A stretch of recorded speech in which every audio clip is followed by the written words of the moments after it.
रुके रुके रुके रुके।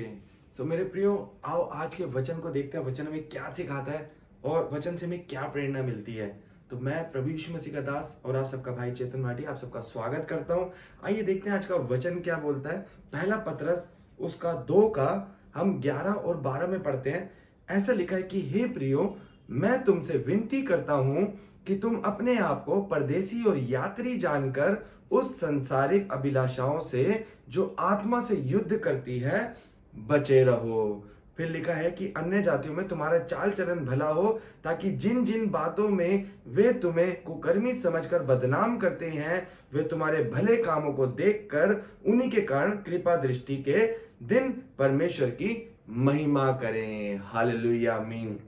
देखिए प्रियो, यहाँ पर वचन हमें देखो कितनी गहरी बात सिखा रहा है कि जैसे मतलब कि ना विनती पर जो पतरस है ना, वो इस बात से विनती कर रहा है कि तुम अपने आप को ना परदेसी और यात्री जानकर, यानी परदेसी और यात्री का मतलब देखो, हम इस संसार में कितना समय जिएंगे। ये तो देखो एक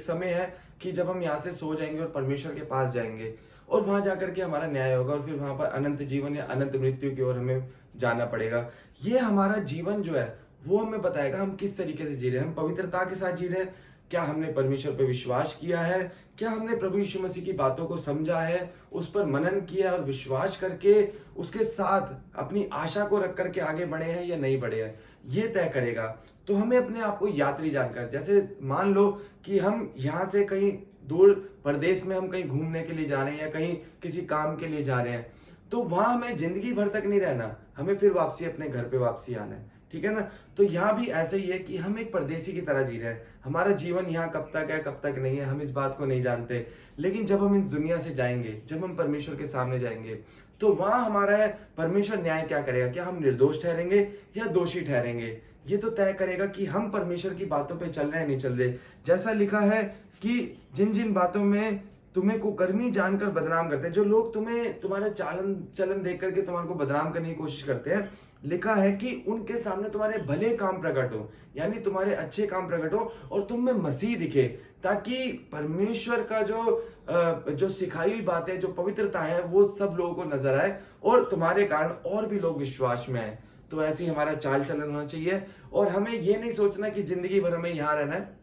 और इस बात के लिए कभी भी मत घबराना, क्योंकि जितने भी आए हैं, जितने भी बड़े बड़े शासक आए हैं, छोटे आए हैं, बड़े जो भी आए हैं, आज आप देखते हो कि ये संसार में कितने साल का सबसे बड़ा इंसान होगा। 100 साल, चलो ज्यादा से ज्यादा 150 साल मान लेते हैं, अगर होगा भी सही, वैसे तो ऐसा नहीं है, अगर होगा भी सही। और उससे पहले के जो लोग थे अब तो वो सो गए हैं और वो परमेश्वर के पास है, और उनमें से कईयों का निर्दोष ठहरे हैं, कई दोषी ठहरे हैं। तो हमें ये तय करना है कि हमें इस संसार में रह करके कैसा जीवन जीना, हमारी चाल चलन कैसी होनी चाहिए, हमारा विश्वास कैसा होना चाहिए परमेश्वर के प्रति, हमें परमेश्वर के बारे में जानना चाहिए और ये अनुभव लेना चाहिए। तो मेरे प्रियो, प्रभु पर हमेशा विश्वास रखें, वो आपके साथ सर्वदा रहेंगे, वो आपको आपकी भलाई करेंगे, आपके जीवन में आपको संभालेंगे और किसी चीज में आपको कभी भी कोई प्रॉब्लम में नहीं फंसने देंगे और आपकी सुधि लेंगे और आपको अच्छे से जीवन को बिताने में आपकी मदद करेंगे। तो प्रभु का धन्यवाद हो आज के इन वचनों के द्वारा, प्रभु आपको बहुत ऐसे आशीष दे।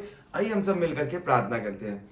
पवित्र महान जीवित परमेश्वर, मैं आपका धन्यवाद करता हूँ आज जो हमने वचन पढ़ा है प्रभु, आज जितने भी भाई बहन प्रभु इस वीडियो के माध्यम से जुड़े ईश्वर राजा और इन वचनों को सुना है, प्रार्थना में जुड़े, इन सबको प्रभु आशीषित दिन देना प्रभु आज का। और प्रभु जो वचन हमने सीखे ईश्वर राजा, उसमें हमें अच्छी बुद्धि से और भी समझाना कि हमें कैसे अपने चाल चलन को चलना है, हमें इस दुनिया में कैसे रहना है और हमें प्रभु आपके ऊपर कैसे विश्वास करके चलना है। प्रभु इस सारी बातों का प्रभु हर एक को ज्ञान देना, बुद्धि देना और हर एक को संभालना, पवित्र आत्मा से भरना, सारी बुराइयों को हर एक के ऊपर से दूर करना और प्रभु दुष्ट आत्माओं को इनके जीवन में कार्य मत करने देना, बल्कि प्रभु पवित्र आत्मा का कार्य इनके जीवन में होने पाए और प्रभु अच्छे चाल चलन में हर कोई चलने पाए और प्रभु पवित्रता के साथ जीवन बिताए। सारी बीमारियों को, सारी कठिनाइयों को, सारे दुखों को, सारी चिंताओं को मैं इनके ऊपर से दूर करता हूँ ईश्वर राजा। हर एक को प्रभु शांति देना, पवित्र आत्मा देना, बल देना, ज्ञान देना, बुद्धि देना और प्रभु चंगा करके प्रभु इनको आगे लेकर के जाना, मजबूती के साथ हर एक का दिन देना और प्रभु आने वाला समय देना।